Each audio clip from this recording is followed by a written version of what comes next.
B-83, largest bomb in current U.S. arsenal. In the late 1970s, the United States developed one of the most powerful nuclear weapons ever built, the B-83. It officially entered service in 1983.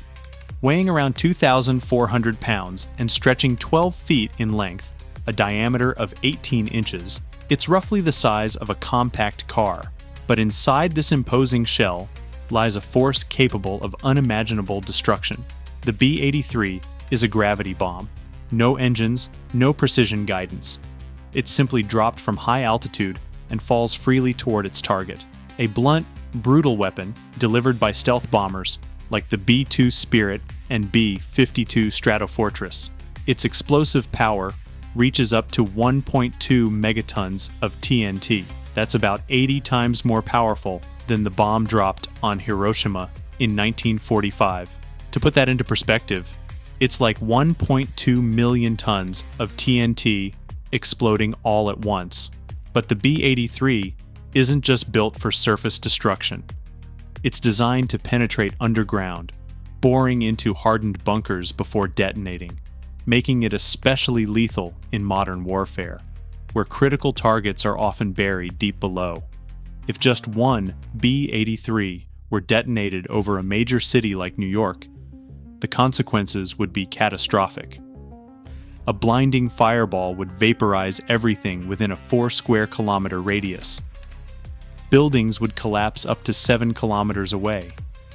Windows would shatter as far as 13 miles from the blast. Intense heat would cause third-degree burns up to 8 miles from ground zero.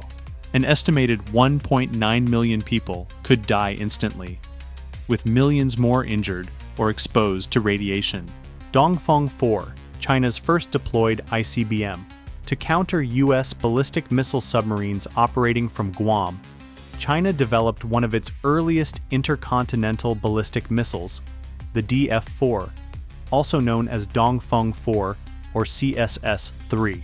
It's a first-generation ICBM powered by liquid fuel, a highly toxic combination of nitric acid and unsymmetrical dimethylhydrazine.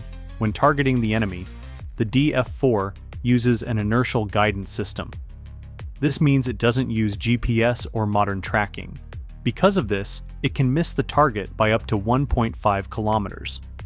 There are two types of DF-4. One is kept in underground silos, ready to launch quickly. The other is stored in caves or garages and rolled out when it's time to fire. The missile is huge and powerful. It weighs about 82,000 kilograms and is 28 meters long.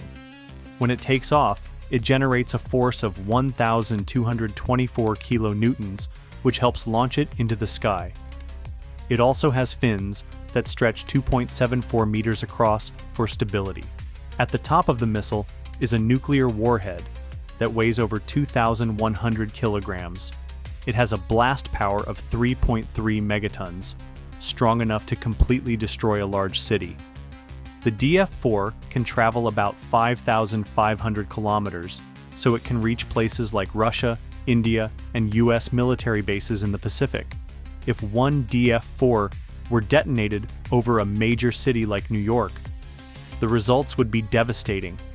A massive fireball would vaporize everything within 9 square kilometers. Buildings would collapse up to 10.5 kilometers away. Windows would shatter as far as 20 miles from ground zero. The intense heat would cause third-degree burns up to 20.5 miles from the blast. Around 2.8 million people could die instantly, and over 4 million would be injured or suffer from radiation sickness. Castle Bravo, largest U.S. bomb tested. On March 1, 1954, the United States tested its first hydrogen bomb, called Castle Bravo, at Bikini Atoll as part of Operation Castle.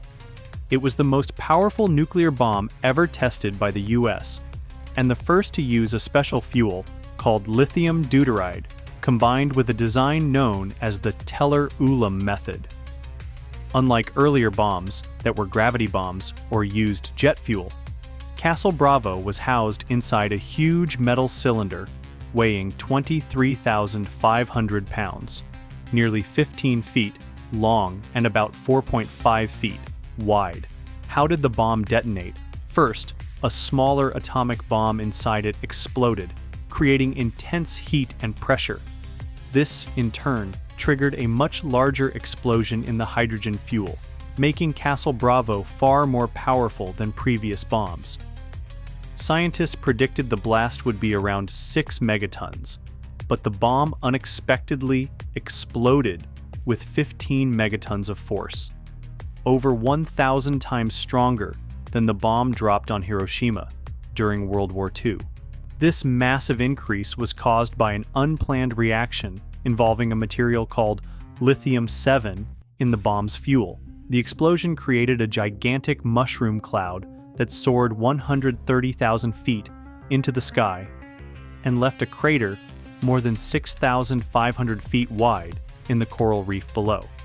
It was the biggest nuclear test the US ever conducted, but the power of the blast wasn't the only problem. The test also released huge amounts of radioactive fallout, including pulverized coral dust, which spread across nearby islands and even around the world. This radioactive dust exposed people living on nearby atolls, such as Rongelap and Uterik, to dangerous radiation. They were evacuated 3 days later, but many suffered from radiation sickness. If one Castle Bravo were detonated over a major city like New York, the results would be devastating. A massive fireball would vaporize everything within 31 square kilometers. Buildings would collapse up to 17.3 kilometers away.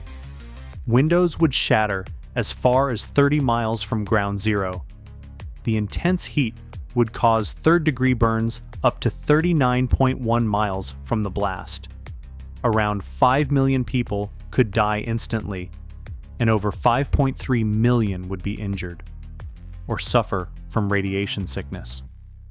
In comparison, the B-83 is the most powerful bomb currently in the US arsenal.